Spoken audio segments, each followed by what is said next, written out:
कई बार नेता आते हैं, कई बार जाते भी हैं, लेकिन मैं आपके माध्यम से एक ही बात कहूँगा, हम सब के लिए सत्ता, पैसा, कुर्सी या शासन करना ये प्राथमिकता नहीं होना चाहिए।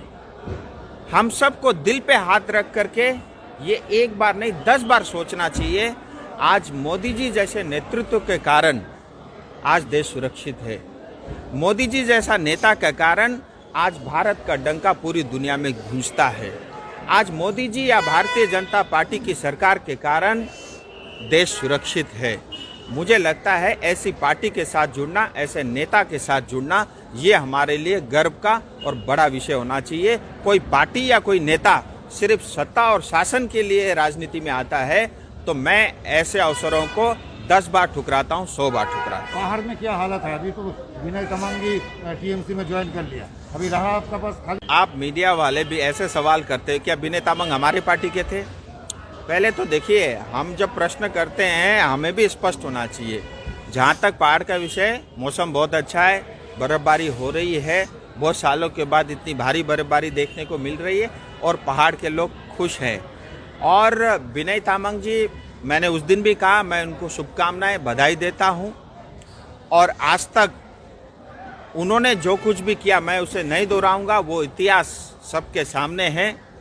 मैं उनको शुभकामनाएं देता हूं और अपेक्षा करता हूं कि अब तक जो राजनीति हुई आगे की राजनीति गोरखा समाज के लिए, अपनी जाति के लिए हो, तो मुझे लगता है उनके लिए भी अवसर है कि जो उन्होंने करतूत किए उसको वो साफ कर सके। दूसरी बात, प्रश्न कई लोगों के मन में है कि स्थायी राजनीतिक समाधान की दूसरी वार्ता अभी तक क्यों नहीं हुई।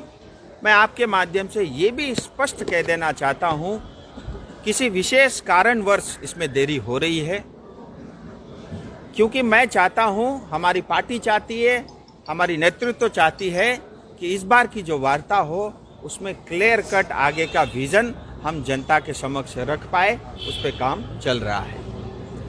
राज्य सरकार को राजनीतिक हल कीजिएगा। देखिए, ये उनकी समस्या है, ये हमारी समस्या नहीं है। और किसी भी समस्या का समाधान करने के लिए भारतीय जनता पार्टी के नेतृत्व और मोदी जी और अमित शाह जी काफ़ी है। फेडरल स्ट्रक्चर में हम सबकी इज्जत करते हैं, सबको समान और तमाम लोगों को अवसर मिलेगा। वो आए, अपनी बात रखे, अगर वो नहीं आते, नहीं रखते, तो जो केंद्र सरकार के पक्ष में जो भी बात होगी उसके हिसाब से उसमें फैसला लिया जाएगा। आपको को झूठ बोलने की आदत है और कई बार जल्दबाजी में जो है टीका टिप्पणी करने की उनकी पुरानी आदत है।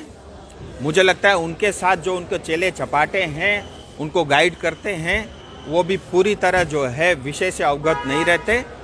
आप जिन लोगों के अकाउंट की बात कर रहे हैं, जिस संस्था की, आप उनसे पूछिए, उनका वक्तव्य स्पष्ट है, ऐसी कोई कार्रवाई हुई नहीं है। ये ममता दीदी सिर्फ और सिर्फ झूठ की राजनीति करना जानती है और इस बार भी वही कर रही है।